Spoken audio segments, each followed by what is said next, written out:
and reported, my office is ending its contract with the state of Ohio to be a deputy registrar for the Bureau of Motor Vehicles.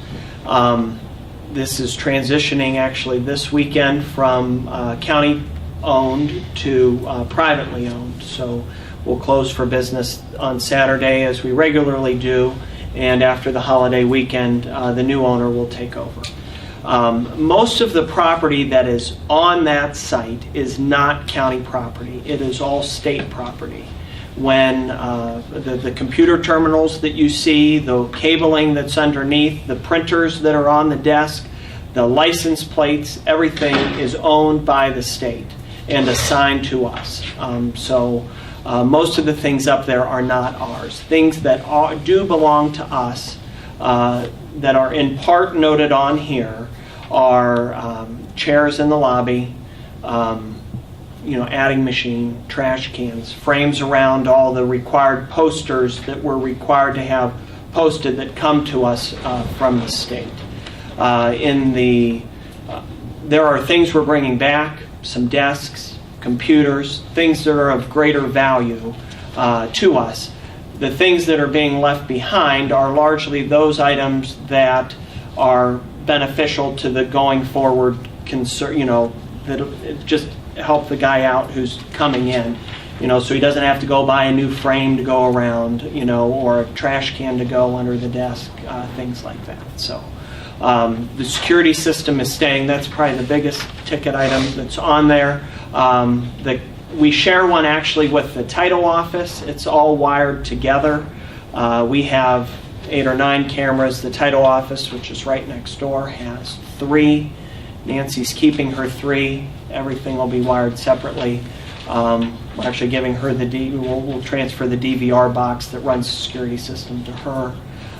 But he's buying the cameras from us. That's probably the most valuable thing. And again, we had put a couple new ones in, so the cost on that's really pretty spot on for what we paid to put those in a couple years ago. So the state of Ohio, how do they award this kind of a franchise? So I understand that. And how is the buyer then, or the new operator of the franchise, the buyer of this equipment, Mr. Burgess? Yeah, Joe Burgess, and that's a state process. The state has a bid process that they go through, just as the county went through 6 years ago to get this. Anytime a new BMV is opened in a county, the county has right to be party to it. We don't have right to be party to renewals, but this was a new agency that was opened in our county 6-7 years ago. So the auditor at the time had chose to enter into this business. How the state, went about its process to find, the buyer here, that I'm not necessarily as privy. There's an application process and some interviews, but I don't know much beyond that. How does the state decide how many BMVs there should be in every county? Don't know. It's not based per capita. No, this came out of the fact that, remember the testing agency used to be up on 30th Street, and they wanted to move it to a more convenient location. And their model at the time, and I think it still is, if they're going to move them, they want it to be, they call it just a one-stop shop, where you can go to the testing agency, you can go to the license bureau, and you can go to the clerk of courts. So we're all in the same building. Even we're connected to the DX, to the driver's exam station, with an interior door, so customers don't have to leave the building. Now, we're not that way with title, but that's their model. They want all 3 of them together to make it more convenient for the customer. But there are 6 BMVs in the county. It might be based on 7. car Sorry. registrations and. I have a feeling. There's a transaction count that. And the law only allows an auditor by law as the only official. You cannot even be a precinct committeeman. You cannot be politically tied at all, In other any way. than but for the county auditor can do it. Correct. But not all county auditors do, and I would also remind everybody they get no compensation for doing that job, none at all. So we'll be glad to take the money that he has been able to accumulate on behalf of the county and put it into the general fund. And that's where that's where it should go. Doug Thorne and Mr. Babbitt had tried to finish their research before Doug left on vacation. I don't know if they finished it. So that will come as soon as we settle up all the expenses. I would anticipate in the first quarter, maybe early second quarter, we'll have everything settled with that. Thank So. you. And how do you then ascertain the value of the items that we're selling to get within the statute? Well, like the microwave that was up there has been there since we opened the place 6 years ago. So what's a 7-year-old microwave worth? It's that kind of thing. I think we try to use a level of reasonableness. Look at things that end up at the auction, because that would be, I don't need them in my office. It would be surplus material for us.